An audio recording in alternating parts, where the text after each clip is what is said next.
네, 오늘 성경 말씀 보시겠습니다. 이사야서 8장 16절부터 22절까지 말씀입니다. 너는 증거의 말씀을 싸매며 율법을 내 제자들 가운데서 봉함하라. 이제 야곱의 집에 대하여 얼굴을 가리시는 여호와를 나는 기다리며 그를 바라보리라.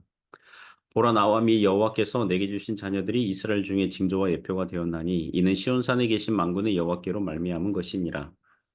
어떤 사람이 너희에게 말하기를 주절거리며 속살거리는 신접한 자와 마술사에게 물으라 하거든 백성이 자기 하나님께 구할 것이 아니냐 산자를 위하여 죽은 자에게 구하겠느냐 하라. 마땅히 율법과 증거의 말씀을 따를지니 그들의 말하는 바가 이 말씀에 맞지 아니하면 그들이 정녕 아침 빛을 보지 못하고 이 땅으로 헤매며 공고하며 굶주릴 때에 격분하여 자기의 왕 자기의 하나님을 저주할 것이며 위를 쳐다보거나 땅을 굽어 보아도 환난과 흑암과 고통의 흑암뿐이리니 그들이 심한 흑암 가운데로 쫓겨 들어가리라. 아멘.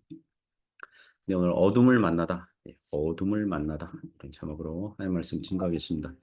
오늘 성경 말씀은 그 신실한 신자들은 말씀을 의지하고 하나님을 기다리고 바라보게 되지만 하나님 말씀을 불순종하는 자들은 영적인 어둠을 만날 것이라는 이 대조적인 설명이 나옵니다. 몇 가지 교훈으로 은혜를 나누고자 합니다.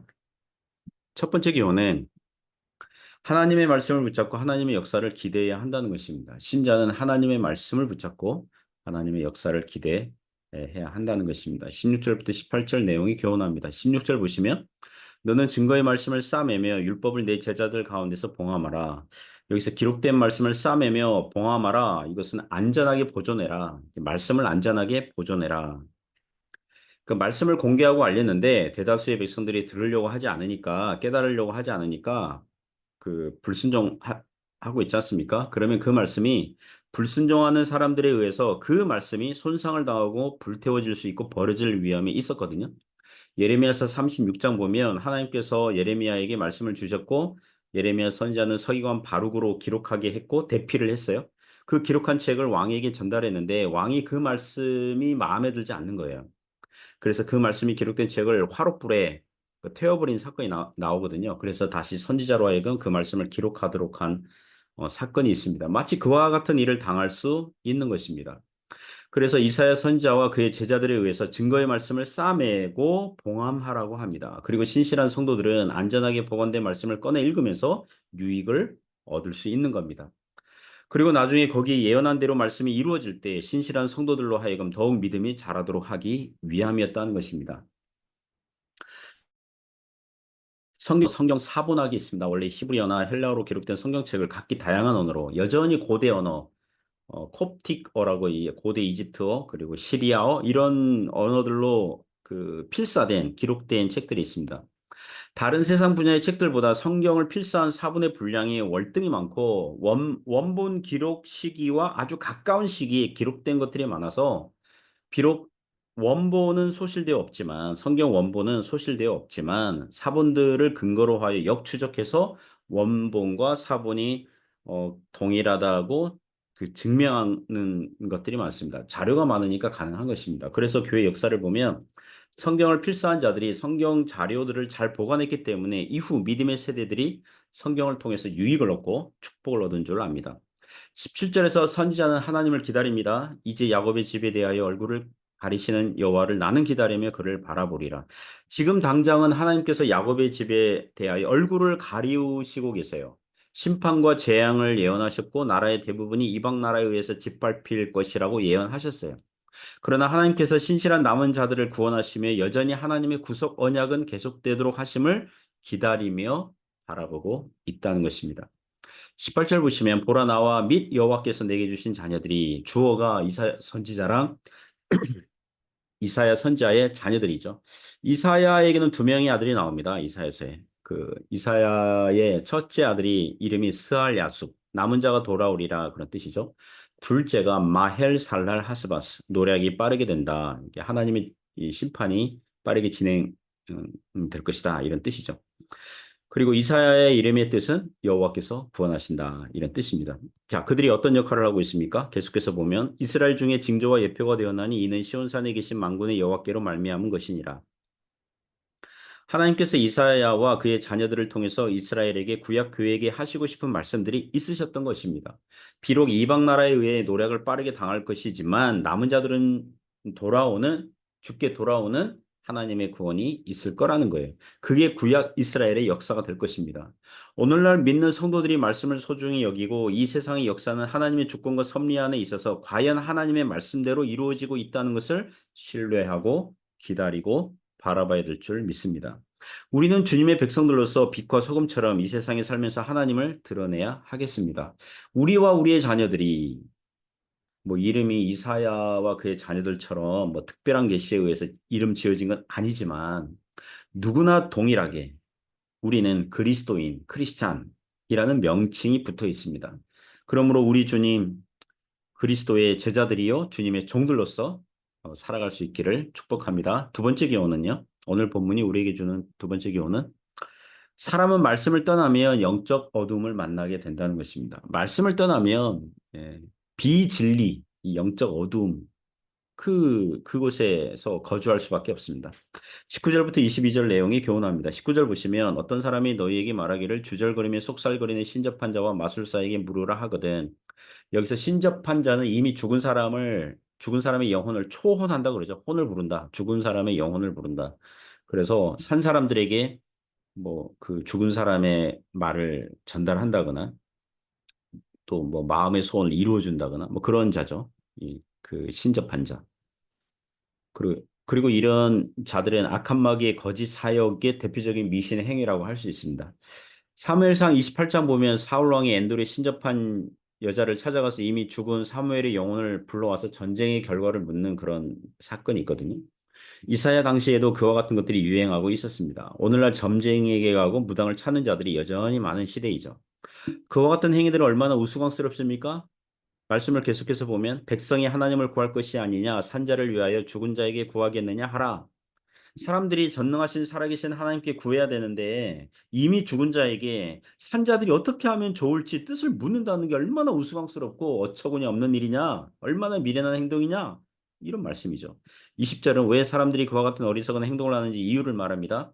마땅히 율법과 증거의 말씀을 따를지니 그들이 말하는 바가 이 말씀에 맞지 아니하면 그들이 정녕 아침 빛을 보지 못하고 즉 진리의 빛이 되시는 하나님의 말씀을 따라야 되는데 그 말씀 따르지 않으니까 그 말씀을 신뢰하지 않으니까 그 말씀을 붙잡지 않으니까 어떤 결과가 옵니까? 그들이 정녕 아침 빛을 보지 못하고 아침 빛을 못 본다. 계속 밤이라는 거예요. 밝은 낮이 없어요. 계속 밤이에요. 계속 영적인 어둠, 흑암, 깜깜함 속에 있어요. 그들은 진리를 이해하지 못하고 사람이 왜 사는지 모르고 무엇을 위해서 살아야 되는지 몰라요. 21절, 22절 보시면 아침 빛을 못 보는 영적 어둠 속에 있는 모습을 계속 묘사하고 있죠. 21절 보면 이 땅으로 헤매며 공고하며 굶주릴 것이라 그가 굶주릴 때에 격분하여 자기의 왕과 자기의 하나님을 저주할 것이며 그들이 행복하겠다고 축복을 받겠다고 하나님의 말씀을 떠났고 도리에 신접한 자와 마술사, 무당, 점쟁이를 찾아다녔지만 얻은 결과는 무엇입니까?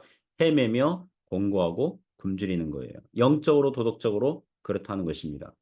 이 세상에서 부자와 권력자라도 주님의 말씀이 없으면 영적으로 헤매며 공고하며 굶주리게 되는 것입니다.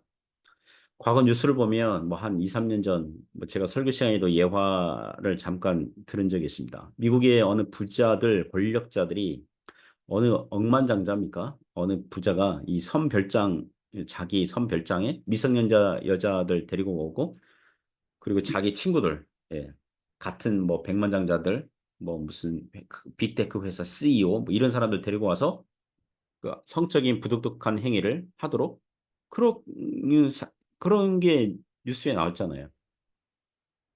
돈이 있고 권력이 있으니까 뭐 합니까? 자기 아내를 놔두고 다른 여자들과 음란한 파티를 하고 마약을 하고 그런 뉴스를 봅니다. 그런 뉴스를 보면서 돈이 있고 명예가 있고 힘은 있는데 영적이고 도덕적인 기준인 하나님 말씀 없으니까 결국 뭘 찾아요? 헛되고 헛되며 헛된 일에 힘을 쏟는다는 것입니다. 결국 육신의 정욕을 만족시키기 위해서 육체를 방임하는 짓을 하게 되어 있다는 것입니다. 최근에 이단과 그 사이비 단체 파헤치는 뭐 취재하는 어느 유튜브 방송, 개인 유튜브 방송이죠. 뭐 어느 지방 시골 산골 뭐 어디 충청도 어디 뭐 거기 산골 막 이렇게 취재하고 있는데 그 어느 이단 사이비 단체가 그 만든 그런 건물들이 있더라고요. 공동체 생활을 했었나 봐요. 근데 지금은 폐허가 됐어요. 다 해산이 됐어요. 그걸 봤어요. 그러니까 오늘날 신천지나 통일교처럼 소위 성공한 장사 잘 되는 이단이 아니라 실패한 이단들도 있는 거예요. 하나님 말씀 따르지 않고 각종 종교들을 짬뽕한 이단 사이비 교주를 따르는 가련한 어리석은 사람들이 많이 있는 것입니다. 그리고 신천지 이단에서 그들이 무슨 성경 그들 나름대로의 무슨 신학교인가 무슨 졸업식에 수백 명 수천 명이 졸업 가운을 입고 졸업장 받고 사진 찍는 모습 나오거든요. 실내 체육관 뭐 어디 운동장 커다란 데 빌려가지고 그거 보면서 어떤 느낌 받습니까? 저 사람들은 도대체 왜 사람 교주를 메시아처럼 따르고 있는가? 그리스도의 자리에 교주 사람이 앉아 있는 저 우상도 안 챈데 그걸 왜 추종하며 따르고 살고 있나? 왜 그럴까요? 그들이 진리를 사랑하지 않으니까 하나님 말씀에서 떠나니까 이단 사상, 거짓 사상이 그게 마음에 드는 거예요. 그게 귀에 꽂히는 거예요. 그렇게 그들은 영적인 어둠 속에서 헤매며 공고하며 굶주리고 있는 것입니다. 21절 후반절부터 보시면 위를 쳐다보거나 22절 땅을 굽어보아도 환난과 흑암과 고통의 흑암뿐이리니 그들이 심한 흑암 가운데로 쫓겨 들어가리라. 사람이 하나님을 찾지 않으면 성경 말씀으로 오지 않으면 위를 쳐다보거나 땅을 굽어봐도 해답을 찾을 수가 없어요. 오직 환난과 흑암과 고통의 흑암밖에 없어요. 흑암과 고통의 흑암. 더욱 깜깜한 영적 어둠 속으로 들어가게 되어 있다는 것입니다. 그 사무엘상에 그 사울 왕이 나오잖아요. 여러분 그 당시 이스라엘의 왕은 오늘날 뭐 한 교회의 목사 또는 뭐 교단의 총회장급 뭐 전체 나라의 뭐 교단장 뭐 그런 급이라 할 수 있지 않습니까? 이스라엘의 왕이니까. 사울 왕이 왕이 되고 나서 하나님의 말씀에 불순종하고 말씀에서 떠나니까 어떻게 합니까? 계속 어리석은 결정과 판단을 하죠. 다윗을 시기하고 죽이려고 하고 도망다니는 다윗에게 400명, 600명의 빚진 자, 실패한 자들이 왔다는 것은 사울 왕이 정치를 그만큼 잘못했다는 반증이거든요. 다윗 왕 시대에 3년 연속 기근이 온 이유가 사울 왕 시대에 이전에 이스라엘과 언약 맺은 기브온 족속들을 집단 학살을 하였기 때문에 발생한 그런 사건도 나오잖아요. 사울 왕은 계속 어리석은 결정의 연속이었어요. 그리고 블레셋과의 길보아산 전투를 앞두고 승리를 확신하지 못해서 엔돌에 신접한 여인이 찾아갔다가 거기서도 오직 패배와 사망의 말만 듣고는 결국 전쟁터에서 비참하게 죽습니다. 총회장이라도 교단장이라도 교회 지도자라도 하나님 말씀 떠나면 재앙만이 있는 거예요. 영적 어둠만이 있습니다. 그러나 반대로 누구든지 하나님 말씀에 붙어 있으면 말씀을 의지하면 하나님의 말씀을 믿고 따르면 주의 말씀이 성도들의 인생을 빛 가운데로 인도하실 줄 믿습니다. 시편 119편 105절 말씀 주의 말씀은 내 발의 등이요 내 길의 빛이니이다. 주님의 말씀은 신자들 인생의 어둠 속에서 빛이 되시고 길을 밝히시는 줄 믿습니다. 언제까지요? 이 땅에서 평생토록 계속해서 주의 말씀은 우리의 인생을 비춰줘요. 빛 가운데로 인도해요. 생명의 길로 인도해요. 그러므로 사랑하는 성도 여러분, 이 말씀 붙들고 믿음으로 살아가시기를 축복합니다. 기도하겠습니다. 하나님 아버지 감사합니다. 하나님 말씀을 붙들고 의지하고 신뢰하며 살아가게 하여 주옵소서. 하나님을 어떻게 해야 잘 섬기는지 말씀을 통해서 은혜 받고 감동받고 믿음으로 살아가게 하여 주옵소서. 예수님 이름으로 기도드립니다. 아멘.